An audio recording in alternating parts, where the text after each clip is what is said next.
Hi, welcome to Juice Bar. Today we're gonna have a grappa sour with a twist.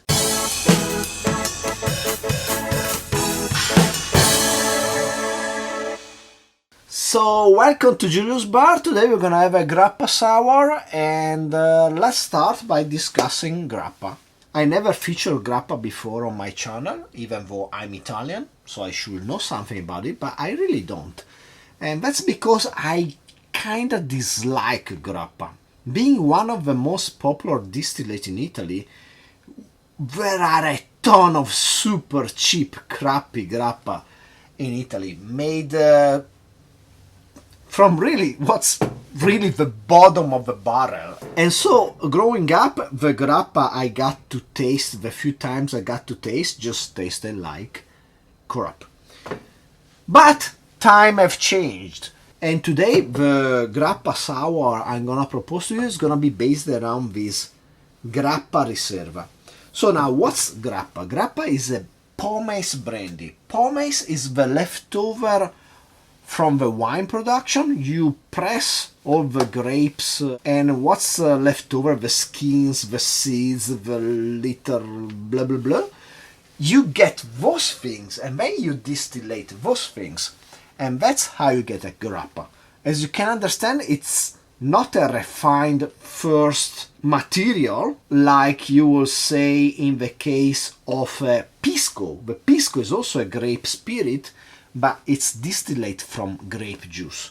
For the grappa, we have the leftover. And now I'm gonna go over a bit of the protocol, the Italian law that defines grappa. It can be distilled as many times as you want, both in pot still or column still. He has to have minimum 37.5% ABV. He can have also 20 grams of sugar per liter, making for some really sweet grappa. And also he can have caramel to color the stuff if the grappa is aged. And then the protocol is a little more strict on the amount of methanol, because when you distillate grappa, as you're gonna use the leftover of the wine production, if you're not careful in the distillation process, you can get some methanol inside your liquor, and the methanol is poisonous. In fact, there was some case back in the past in Italy of grappa al methanol, which was poisonous. I don't know if anybody died, but they got sick for sure. Anyway, so this is strictly regulated in Italy. Also strictly regulated in Italy the fact that pretty much nobody can distillate at home. I mean, people probably do it anyway, but by law, only people that have a specific license can distillate anything. Unlike here in Japan, where I think I could probably buy a pot still and start distillating right away, at least for personal use. That said, this particular Sibona grappa is aged. Most grappa are unaged and clear spirit, and those are really sharp. This one is aged in Madeira cask, Madeira coming from Portugal. It's a fortified wine I never tried, but from what I can taste in the whiskey aged in Madeira cask and this grappa, gotta be really nice. I will like to try it one day. Spent 2 years in oak barrels, then 2 more years in Madeira cask. It's 44%, it's pot still, so this is a superior product. Actually, it's been suggested to me by both one of my more wild friends from Italy, and also it was the only grappa sold at my favorite really fancy whiskey tasting place here in Tokyo. So you can say these Sibona guys are doing things really well. Now that we talk about the grappa, let's just make the sour. It's gonna be really easy. Let's start with our shaker. We want 22.5 milliliters of lemon juice. Okay, that should be enough. Then we want, I would say, 12.5 milliliters of this 2-to-1 simple syrup. I'm saying 12.5 because I think you need slightly less than 15 milliliters. So here on my jigger I'm gonna go almost to 15. I'm gonna stop right before, because I think 15 felt a bit sweet, but 12.5 seems perfect. Of course it's just enough to change the lemons, and you might need to adjust the amount of sugar. And then we go on with the grappa, 60 milliliters of this aged grappa, which is a really nice smell of peaches, fruits, and maybe really ripe pear. It's really nice. It's really nice to sip just like that. And now I found a really good way to use it in a cocktail too. So 60 milliliters of this. So let's get some ice, and I have right here, a big block of ice. It's slightly wet to help with the dilution process, and I'm just gonna shake like this.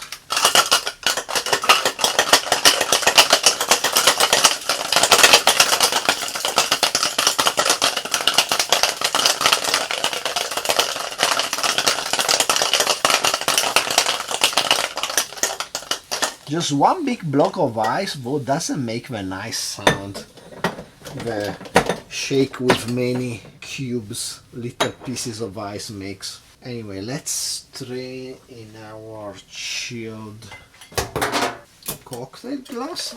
Actually, let's double strain.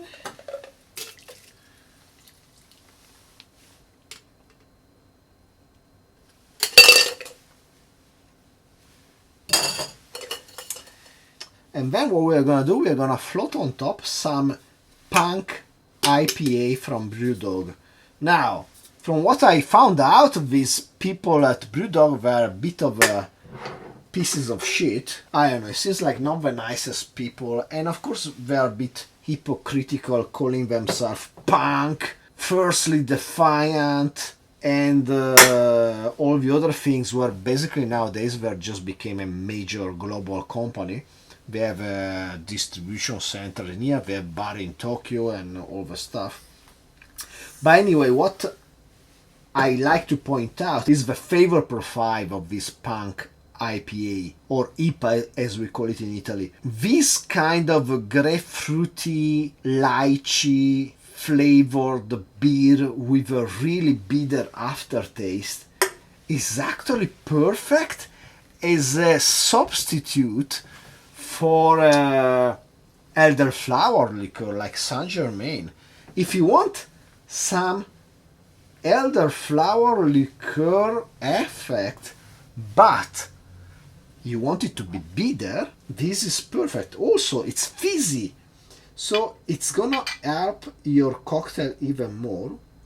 And so I'm gonna use 22.5 milliliters of this Punk IPA, which I'm just gonna let float on top. And as a garnish, I'm gonna use some grapefruit peel, which is gonna match perfectly the flavor of the Brewdog. And let's express it here on top. Then let's slide it here on the side. And there you go, a grappa sour with a twist. Cheers.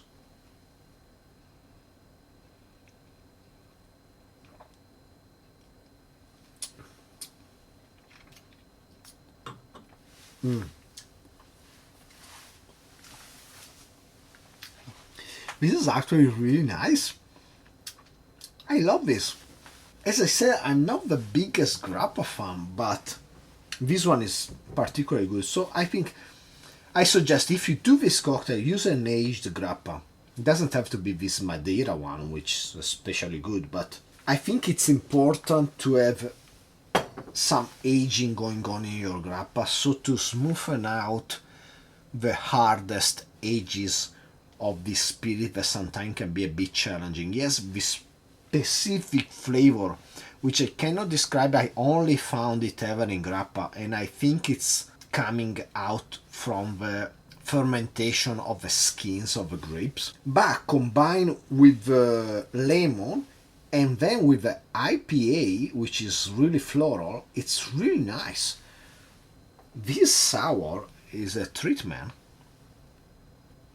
After all the bouquet that comes at you from the smell of the IPA and the floral notes of the Grappa, first it's like the bitterness of the IPA keeps a lid on the acidity of the lemon and the sweetness of the simple sugar, 2-to-1 simple sugar, so that they get compacted, compressed into a nice flavor which arrives at you in a complex way with multiple layers, jumps back and forth between sweet, sour, bitter.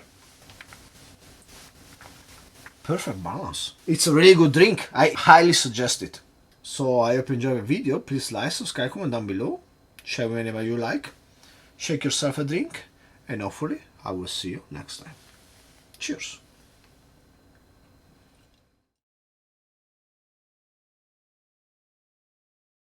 So my wife just came back and she eats both Grappa and IPA, but I'm gonna mix her this drink and let's see what's gonna be her reaction. Some juice.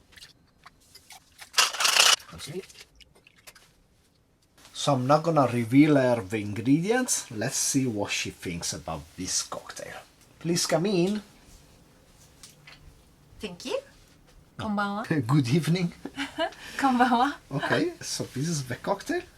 You can have a try. Let me know what you think about this. Cheers. Cheers. Ooh, mine is really full. It's really nice. It's very nice. I don't know. I don't like the way you look at me. You have this like suspicions and No, secret. because what's inside is something you really hate. Let me try one more. But I'm really happy you really like it because that was the intention. But is it somewhat closer to old-fashioned type of drink? No. No. It's a sour. But it's a sour. The main ingredient is something that you... I don't know if you even ever try it. You're like, oh no, I don't want it. And the add-on ingredient that helps with the flavor is something else. We're like, ugh. You wanna know? Hold on. I think licorice. No, there is no licorice.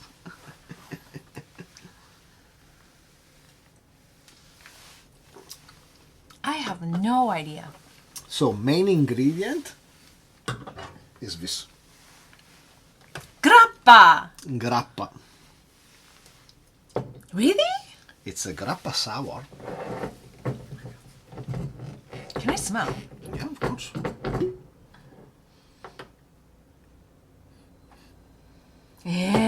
Grappa? And the add-on ingredient that gives it that nice smell, it's this. No.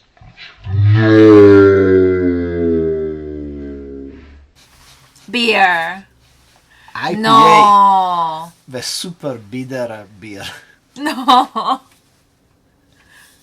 Isn't this nice? It's really nice. It's But how much fruity. did you put?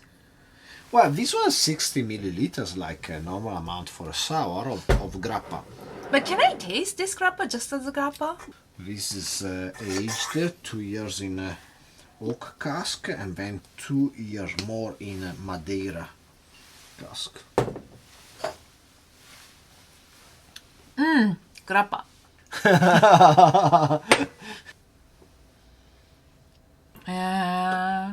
You don't feel it anymore? No.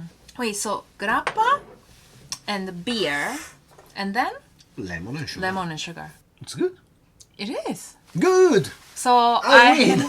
I overcame I- my enemy of beer and grappa. I made it into a nice drink. It's almost like when you try to like cook carrots or pepper for kid, you know, like you try to make it. yeah, make it something different, and you know, just try to eat it, and oh, it's good. It's like, oh, there's a carrot in it. Great job. I'm happy. So, see you soon. Bye bye.